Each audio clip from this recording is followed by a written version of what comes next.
കൊല്ലവർഷം 1951. ഒരു രാത്രി. അയാൾ പതിയെ അവളെ കട്ടിലിലേക്ക് കിടത്തിയ ശേഷം അവളുടെ കാലുകളിൽ നിന്നും ചെരുപ്പുകൾ അടിച്ചെടുത്തു. എന്നിട്ട് കട്ടിലിൽ കിടന്നിരുന്ന അവളെ ഒന്ന് നോക്കി പുഞ്ചിരിച്ച ശേഷം അവളുടെ മേൽ, കൃത്യമായി പറഞ്ഞാൽ അവളുടെ ശരീരത്തിന്റെ അരഭാഗത്തോളം അയാൾ പുതപ്പുകൊണ്ട് മൂടി. അർദ്ധനഗ്നയായി കിടന്നിരുന്ന അവളുടെ നെറ്റിയിലൊന്ന് ചുംബിച്ച ശേഷം കയ്യിൽ പെയിന്റിംഗ് ബ്രഷ് എടുത്തുകൊണ്ട് അയാൾ ഈസലിൽ ഘടിപ്പിച്ചിരുന്ന പെയിന്റിംഗ് ബോർഡിന്റെ അടുത്തേക്ക് നടന്നു. അവളുടെ കിടപ്പിൽ അസംതൃപ്തനായ അയാൾ പിന്നീട് വീണ്ടും അവളുടെ അടുത്തേക്ക് നടന്നുവന്ന് തല പതിയെ ചെരിച്ച് അവളുടെ മുഖത്തേക്ക് വീണുകിടന്നിരുന്ന മുടിയിഴകൾ ഒതുക്കി വീണ്ടും ബോർഡിന്റെ അടുത്തേക്ക് നടന്നു. കട്ടിലിൽ കിടക്കുന്ന അവളുടെ മുഖത്തേക്ക് നോക്കിക്കൊണ്ട് ഒരു ചെറു പുഞ്ചിരിയോടെ അയാൾ ബോർഡിൽ ചിത്രം വരയ്ക്കാൻ തുടങ്ങി. ഇന്ന് ഒരു പകൽ. അഗസ്ത്യമലയുടെ സൗന്ദര്യം മുഴുവനായി ആസ്വദിച്ച അയാളുടെ ബുള്ളറ്റ് പിന്നീട് വന്നു നിന്നത് ഒരു ഫോറസ്റ്റ് ചെക്ക് പോസ്റ്റിന്റെ മുന്നിലാണ്.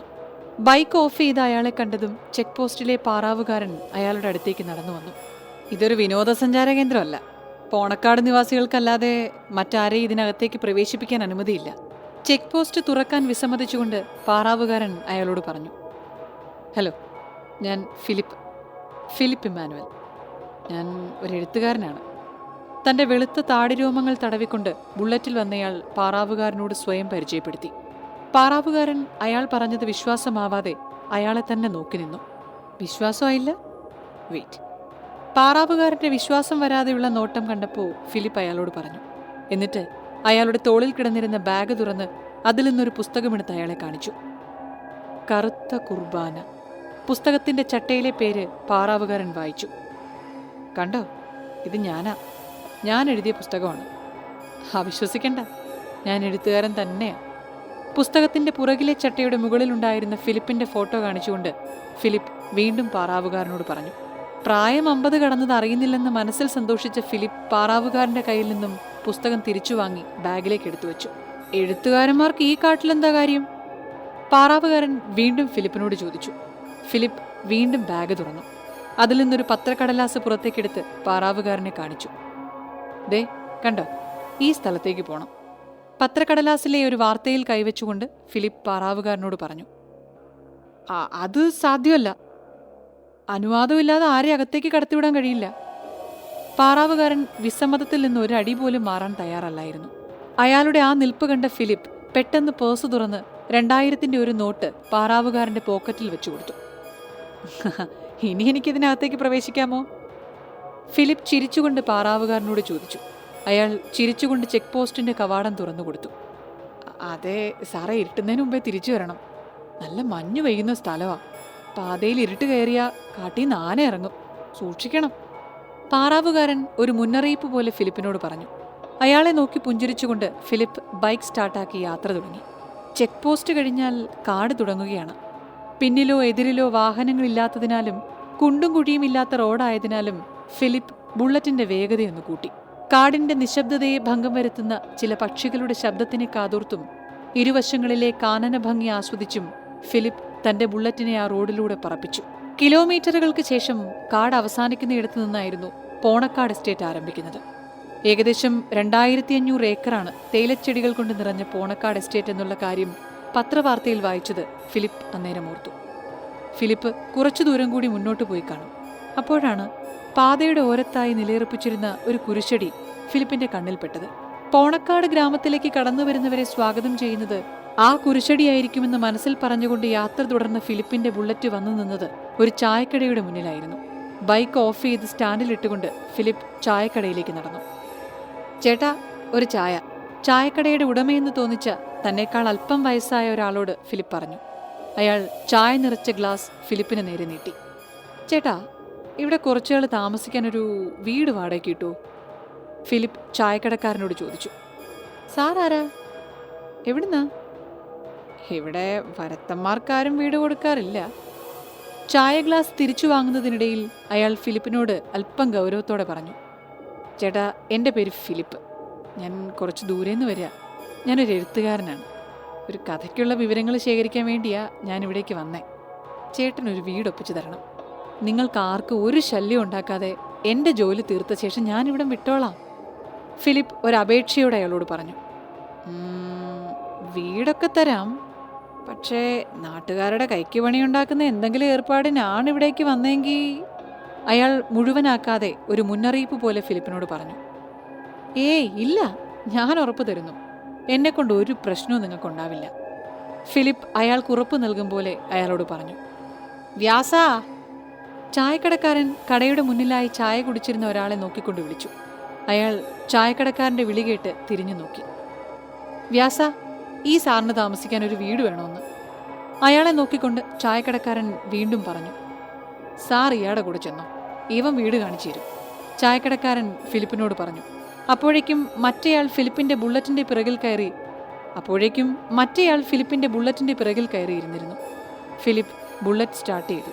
ആ, ഇവിടെ നിർത്തിക്കോ.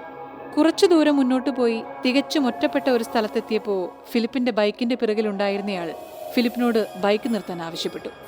ഇതാണ് വീട്. ഒരു ഓടിട്ട വീട് ചൂണ്ടിക്കൊണ്ട് അയാൾ പറഞ്ഞു. ഫിലിപ്പ് ആ വീടിന്റെ പരിസരമൊക്കെ ഒന്ന് കണ്ണോടിച്ചു. ആ വീടിന്റെ അടുത്തൊന്നും മറ്റു വീടുകളുണ്ടായിരുന്നില്ല. എത്ര ദിവസത്തേക്ക് വീട് വേണം? താക്കോൽ കൊണ്ട് വീട് തുറക്കുന്നതിനിടയിൽ അയാൾ ഫിലിപ്പിനോട് ചോദിച്ചു. കൃത്യമായിട്ട് പറയാനാവില്ല വ്യാസൻ. ഇവിടെ എവിടെ ഈ 24 MB ബംഗ്ലാവ്?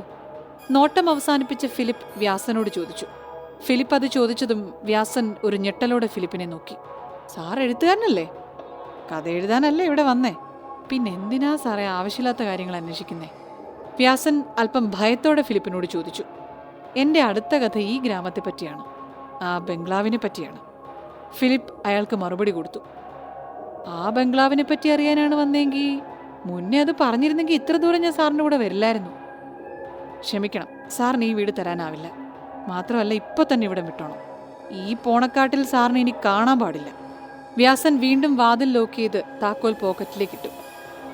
അയ്യോ, അങ്ങനെ പറയരുത് വ്യാസൻ, ഒരപേക്ഷയാണ്.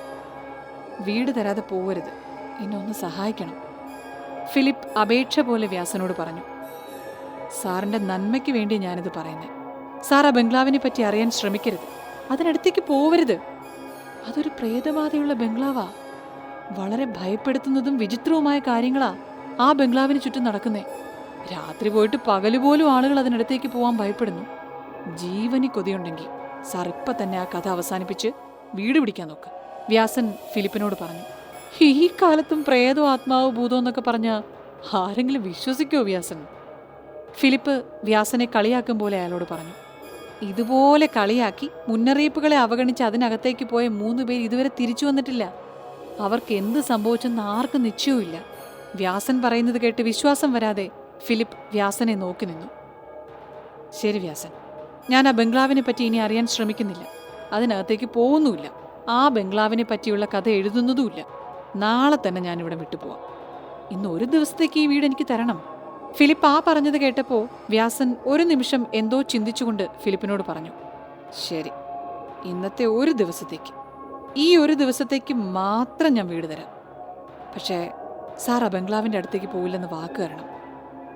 ഈ ചോദിക്കുന്നത് എനിക്ക് വേണ്ടിയല്ല, സാറിന് വേണ്ടി തന്നെയാ. വ്യാസന്റെ ആ പറച്ചിലിൽ ഭയം കലർന്നത് ഫിലിപ്പ് ശ്രദ്ധിച്ചിരുന്നു. ഇല്ല വ്യാസ, ഞാൻ ആ ബംഗ്ലാവിൻ്റെ അടുത്തേക്ക് പോവില്ല, വാക്ക് തരുന്നു. വ്യാസന്റെ കൈകൾ പിടിച്ചുകൊണ്ട് ഒരു വാഗ്ദാനം പോലെ ഫിലിപ്പ് വ്യാസനോട് പറഞ്ഞു. വ്യാസൻ അത് കേട്ടപ്പോൾ പോക്കറ്റിൽ നിന്നെടുത്ത താക്കോൽ കൊണ്ട് വീണ്ടും വീടിന്റെ വാതിൽ തുറന്നു കൊടുത്തു. മറക്കണ്ട, ഇന്നൊരു ദിവസത്തേക്ക് മാത്രം. വാതിൽ തുറന്ന് താക്കോൽ ഫിലിപ്പിനെ ഏൽപ്പിക്കുന്നതിനിടയിൽ വ്യാസൻ പറഞ്ഞു. ഫിലിപ്പ് താക്കോൽ വ്യാസന്റെ കയ്യിൽ നിന്നും വാങ്ങിയ ശേഷം വീടിനകത്തേക്ക് കയറി. സമയം വൈകുന്നേരം 7 മണി കഴിഞ്ഞിരുന്നു. അപ്പോൾ ഫിലിപ്പ് വീടിന്റെ വാതിലുകൾ അടച്ച് പുറത്തേക്കിറങ്ങി. 24 MB കയ്യിലുണ്ടായിരുന്ന പത്രവാർത്തയിൽ ഒരു നിമിഷം കണ്ണോടിച്ചുകൊണ്ട് ഫിലിപ്പ് പറഞ്ഞു. ശേഷം ആ കടലാസ് പോക്കറ്റിലേക്ക് ഇട്ടുകൊണ്ട് ടാറിട്ട റോഡിന്റെ അവസാനം തുടങ്ങിയ കുണ്ടും കുഴിയും നിറഞ്ഞ ചെമ്മൺപാതയിലൂടെയുള്ള നടത്തം ഫിലിപ്പിന് അല്പം അസഹ്യമായി തോന്നിയെങ്കിലും ബുള്ളറ്റിൽ ആ വഴിയിലൂടെ ക്ലച്ചും താങ്ങിയുള്ള യാത്രയേക്കാൾ നല്ലത് നടത്തം തന്നെയാണെന്ന് ഫിലിപ്പിന് ബോധ്യമായി. ചെമ്മൺപാതയുടെ ഇരുവശങ്ങളിലും അച്ചടക്കമില്ലാതെ കാട്ടുചെടികളോട് കൂട്ടുകൂടി നിൽക്കുന്ന തേയിലച്ചെടികളുടെ ഇലകൾ പലതും ചെമ്മൺപാതയിലേക്ക് നീണ്ടു നിൽക്കുന്ന തരത്തിലായിരുന്നു. തേയിലച്ചെടികളുടെ ദയനീയമായ അവസ്ഥ കണ്ടപ്പോൾ അവയുടെ ഇലകളിൽ പതിയെ കൈകൊണ്ട് സ്പർശിച്ചുകൊണ്ട് ഫിലിപ്പ് മുന്നോട്ട് നടന്നു. ഏകദേശം 20 മിനിറ്റോളം ഫിലിപ്പ് നടന്നു കാണും. കണ്ണിലൊരു ക്രിസ്തുമസ് മരം തെളിഞ്ഞപ്പോൾ ഫിലിപ്പ് പോക്കറ്റിൽ നിന്ന് വീണ്ടും ആ പത്രക്കടലാസ് പുറത്തേക്കെടുത്തു. അതെ, അതുതന്നെ. പത്രക്കടലാസിലേക്കും ക്രിസ്മസ് മരത്തിലേക്കും നോക്കിക്കൊണ്ട് ഫിലിപ്പ് ആരോടുന്നില്ലാതെ പറഞ്ഞു. അയാൾ വീണ്ടും മുന്നോട്ട് നടന്നു. മുന്നോട്ടുള്ള നടത്തത്തിൽ ആ ചെമ്മൺ പാതയുടെ ഒരു വശത്തായി ഇടിഞ്ഞുപൊളിഞ്ഞൊരു ഫാക്ടറിയും അതിനു സമീപം 2 വശങ്ങളിലായി തകർന്ന് നാമാവശേഷമായ പല വീടുകളും ഫിലിപ്പ് കണ്ടു. അതിലേക്കൊക്കെ ഒന്ന് കണ്ണോടിച്ചുകൊണ്ട് വീണ്ടും അയാൾ മുന്നോട്ട് തന്നെ നടന്നു. മിനിറ്റുകൾക്ക് ശേഷം അകലെ നിന്ന് തന്നെ ഫിലിപ്പ് തേടി വന്ന ബംഗ്ലാവ് കണ്ടപ്പോൾ ഒരു നിമിഷം അയാൾ അവിടെ നിന്നു. അതിനുശേഷം ആ ബംഗ്ലാവ് നോക്കി വേഗത്തിൽ ഫിലിപ്പ് നടന്നു. വേഗത്തിൽ തന്നെ ബംഗ്ലാവിനടുത്തെത്തിയ അയാൾ അതിന്റെ മതിലിൽ എഴുതിയിരുന്നത് വായിച്ചു. 24 ബാർ MB. മതിലിൽ അങ്ങനെ എഴുതിയിരിക്കുന്നതിന്റെ മുകളിലെ മണ്ണ് കൈകൊണ്ട് തുടച്ചു കളയുന്നതിനിടയിൽ ഫിലിപ്പ് പറഞ്ഞു. അതിനുശേഷം ബംഗ്ലാവിന്റെ ഗേറ്റ് പതിയെ തള്ളി. കാലപ്പഴക്കം കൊണ്ട് വളരെ തുരുമ്പ് പിടിച്ച സ്ഥിതിയിലായിരുന്നു ആ ഗേറ്റിന്റെ അവസ്ഥ. ആദ്യത്തെ ഉന്തലിൽ ഗേറ്റ് അനങ്ങിയില്ല. പക്ഷേ ഫിലിപ്പ് വീണ്ടും ശക്തിയെടുത്ത് ഗേറ്റിൽ ആഞ്ഞു തള്ളി. ഗേറ്റ് വലിയൊരു ശബ്ദത്തോടെ ഫിലിപ്പിന് മുന്നിൽ തുറന്നു. ഫിലിപ്പ് ബാഗിലുണ്ടായിരുന്ന ക്യാമറയും ടോർച്ചും പുറത്തേക്കെടുത്തു. ക്യാമറയുടെ റെക്കോർഡ് ബട്ടൺ പ്രസ് ചെയ്യുകയും ടോർച്ച് കത്തിക്കുകയും ചെയ്ത ശേഷം തുറന്ന ഗേറ്റിലൂടെ ബംഗ്ലാവ് നോക്കി നടന്നു. പകുതി അടഞ്ഞ രീതിയിലായിരുന്നു ആ ബംഗ്ലാവിന്റെ വാതിലുകൾ. ഫിലിപ്പ് ആരോടും അനുവാദം ചോദിക്കാതെ അതിനകത്തേക്ക് കടന്നതും പെട്ടെന്നൊരു കൂട്ടം വവ്വാലുകൾ ഫിലിപ്പിനെ ഭയപ്പെടുത്തിക്കൊണ്ട് അയാളുടെ തലയ്ക്ക് മുകളിലൂടെ കടന്നുപോയി. ആ നിമിഷം ഒന്നും ഭയന്ന ഫിലിപ്പിന്റെ കയ്യിൽ നിന്നും ക്യാമറ താഴേക്ക് തെറിച്ചു. ക്യാമറ വീണ്ടും കയ്യിലെടുത്ത് ഫിലിപ്പ് മുന്നോട്ട് നടന്നു. കയ്യിലുണ്ടായിരുന്ന ടോർച്ചിന്റെ വെളിച്ചം പോയ ദിക്കിലേക്ക് ഫിലിപ്പിന്റെ കണ്ണുകളും യാന്ത്രികമായി പോയിക്കൊണ്ടിരുന്നു. ടോർച്ചിന്റെ വെളിച്ചത്താൽ കാലപ്പഴക്കം ഹേതുവായി ബംഗ്ലാവിന്റെ ഭിത്തികൾ പലതും തകർന്നിരുന്നത് ഫിലിപ്പ് വ്യക്തമായി കണ്ടു. താഴേക്ക് തൂങ്ങിക്കിടക്കുന്ന ലൈറ്റുകൾ പലതും മാറാലകൾ പിടിച്ചും ചുമരിലെ കോണുകൾ 8 കാലുകളാൽ തീർത്ത വലയും ടോർച്ചിന്റെ വെളിച്ചത്തിൽ ഫിലിപ്പ് കണ്ടു. അതുപോലെ ബംഗ്ലാവിന്റെ അകത്തെ ഫർണിച്ചറുകൾ പൊടിയും മാറാലയും തുരുമ്പുമൊക്കെ പിടിച്ച് ഉപയോഗിക്കാൻ കഴിയാത്ത വിധം വികൃതമായിരുന്നു. പെട്ടെന്ന് മുൻവശത്തെ ഡോർ ശക്തമായി അടഞ്ഞ ശബ്ദം കേട്ടാണ് ഫിലിപ്പ് പിറകിലേക്ക് നോക്കിയത്. അതോടൊപ്പം ബംഗ്ലാവിന്റെ ജനലുകളും ശക്തമായി കാറ്റിലടിക്കാൻ തുടങ്ങി. ഫിലിപ്പ് ജനാലയിലൂടെ പുറത്തേക്ക് നോക്കി. പുറത്ത് അതിശക്തമായി മഴ പെയ്യുന്നുണ്ടായിരുന്നു. അപ്പോൾ ഫിലിപ്പ് അത് കാര്യമാക്കാതെ മുന്നോട്ട് തന്നെ നടന്നു. ആ ബംഗ്ലാവിലെ താഴുകൾ തകർന്ന മുറികളിലേക്ക് വളരെ അനായാസത്തോടെ ഫിലിപ്പിന് കടക്കാൻ കഴിഞ്ഞെങ്കിലും ഒരു മുറിയുടെ മാത്രം വാതിലുകൾ അടഞ്ഞു കിടന്നിരുന്നതുകൊണ്ട് ഫിലിപ്പിന് അതിനകത്തേക്ക് പ്രവേശിക്കാൻ സാധിച്ചില്ല. ഒരു നിമിഷം എന്തോ ആലോചിച്ച ശേഷം ഫിലിപ്പ് വളരെ ശക്തിയിൽ ആ വാതിൽ തള്ളി തുറന്നു. മാറാലകളെ കൈകൾ കൊണ്ട് നീക്കി ഫിലിപ്പ് ആ റൂമിലേക്ക് പ്രവേശിച്ചു. അടിച്ചുപിടിച്ച ടോർച്ചിന്റെ വെളിച്ചം കൃത്യമായി വന്നു നിന്നത് കല്ലുകൾ കൊണ്ട് തീർത്ത 2 രൂപങ്ങളുടെ മുകളിലായിരുന്നു. ഒരു രൂപം തലയിൽ കൊമ്പുകളുള്ള ഒരു മനുഷ്യരൂപമായിരുന്നു. മറ്റേതാണെങ്കിൽ 3 സ്ത്രീകളുടെ രൂപങ്ങൾ ഒരുമിച്ച് നിൽക്കുന്ന തരത്തിലായിരുന്നു. രൂപങ്ങളുടെ വശങ്ങളിലേക്ക് ടോർച്ച് അടിച്ചു പിടിച്ചപ്പോഴാണ് വശങ്ങളിലുണ്ടായിരുന്ന മെഴുകുതിരികൾ ഫിലിപ്പ് കണ്ടത്. ഫിലിപ്പിന്റെ ടോർച്ചിന്റെ വെളിച്ചം ആ റൂമിന്റെ എല്ലാ കോണുകളിലും എത്തിച്ചേർന്നു. What the hell is that? ടോർച്ചിന്റെ വെളിച്ചത്തിൽ ആ മുറിയുടെ ഭിത്തിയിൽ തെളിഞ്ഞ നക്ഷത്രം പോലെ തോന്നിക്കുന്ന ചിത്രം കണ്ടപ്പോൾ ഫിലിപ്പ് സ്വയം പറഞ്ഞു. നക്ഷത്രത്തിന്റെ അഗ്രങ്ങളിൽ എന്തൊക്കെയോ എഴുതിയിരുന്നു. അത് വായിക്കാൻ ശ്രമം നടത്തിയ ശേഷം ഫിലിപ്പ് ക്യാമറ ആ രൂപങ്ങളിലേക്കും ആ ചിത്രത്തിലേക്കും നീട്ടിപ്പിടിച്ചു. ഫിലിപ്പ് ആ മുറിയുടെ വാതിൽ പതിയെ അടച്ചു പുറത്തിറങ്ങുന്നതിനിടയിലാണ് മുകളിൽ നിന്നും ലൈറ്റ് കൂട്ടമായി നിലത്തേക്ക് പതിച്ചത്. ഫിലിപ്പ് വളരെ വേഗത്തിൽ അതിൽ നിന്നും ഒഴിഞ്ഞുമാറി. ലൈറ്റ് ഫിലിപ്പിനെ തൊട്ടില്ലെന്ന രീതിയിൽ നിലം പതിച്ചു. ഫിലിപ്പ് ഒഴിഞ്ഞുമാറുന്നതിനിടയിൽ കാൽ സ്ലിപ്പായി വീണപ്പോൾ ടോർച്ചും ക്യാമറയും കയ്യിൽ നിന്നും തെറിച്ചു പോയിരുന്നു. എഴുന്നേറ്റ് ക്യാമറ കയ്യിലെടുത്തപ്പോൾ അത് വർക്ക് ചെയ്യുന്നുണ്ടായിരുന്നില്ല. നാശം. ക്യാമറ വർക്ക് ചെയ്യാതെ നിന്നപ്പോൾ ഫിലിപ്പ് പറഞ്ഞു. പതിയെ ടോർച്ചെടുത്ത് ഫിലിപ്പ് നടന്നെത്തിയത് ഒരു കോവണിപ്പടിയുടെ മുന്നിലായിരുന്നു. ഫിലിപ്പ് പതിയെ അതിന്റെ പടികൾ കയറി ഫിലിപ്പിന്റെ ടോർച്ചിന്റെ വെളിച്ചം പിന്നീടെത്തിയത് ഈസലിൽ ഘടിപ്പിച്ച ഒരു പെയിന്റിങ്ങിലായിരുന്നു. വാവ്! ആ ചിത്രത്തിലേക്ക് നോക്കി ഫിലിപ്പ് പറഞ്ഞു.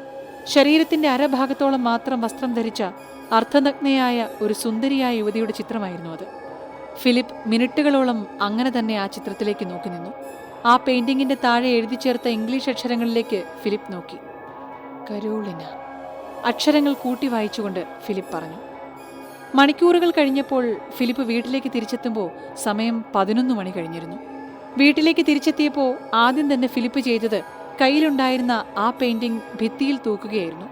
ബാഗിൽ നിന്ന് റൈറ്റിംഗ് പാഡ് എടുത്ത് അതിലെ ആദ്യത്തെ ഷീറ്റിന്റെ മുകളിൽ ഫിലിപ്പ് എന്തോ എഴുതി. കരോളിന. എഴുതിയത് വായിച്ചുകൊണ്ട് ഫിലിപ്പ് പറഞ്ഞു. പെട്ടെന്നാണ് ഫിലിപ്പിന്റെ മൊബൈൽ ഫോൺ റിങ് ചെയ്തത്. ഞാൻ എത്തി. കഥയ്ക്കുള്ള എല്ലാ വിവരവും കിട്ടി. ഞാൻ കഥ തുടങ്ങുകയായി. ഫോൺ എടുത്തപ്പോൾ ഫിലിപ്പ് അങ്ങനെയാണ് പറഞ്ഞത്. പെട്ടെന്ന് പുറത്ത് അതിശക്തമായ കാറ്റ് വീശാൻ തുടങ്ങി. അതോടൊപ്പം കറണ്ട് പോയതും ഫിലിപ്പിന്റെ ഫോൺ ഓഫായതും ഒരുമിച്ചായിരുന്നു. വീടിന്റെ ജനാലകൾ കാറ്റിൽ ശക്തമായി അടഞ്ഞും തുറന്നും കൊണ്ടിരുന്നു. പെട്ടെന്ന് അകലെ നിന്ന് നായ്ക്കൾ ഓരിയിടുന്ന ഉച്ചത്തിലുള്ള ശബ്ദം ഫിലിപ്പിന്റെ കാതുകളിൽ കൃത്യമായി പതിച്ചു. നാശം, ഇവറ്റകൾക്ക് ഉറക്കവുമില്ലേ? നായകളുടെ ഓരിയിടലിന്റെ ശബ്ദം ഭയന്നോണം ഫിലിപ്പ് പറഞ്ഞു. അതിനുശേഷം ഫിലിപ്പ് ബാഗ് തുറന്ന് ടോർച്ച് കത്തിച്ച് വീടിന്റെ അടുക്കള നോക്കി നടന്നു.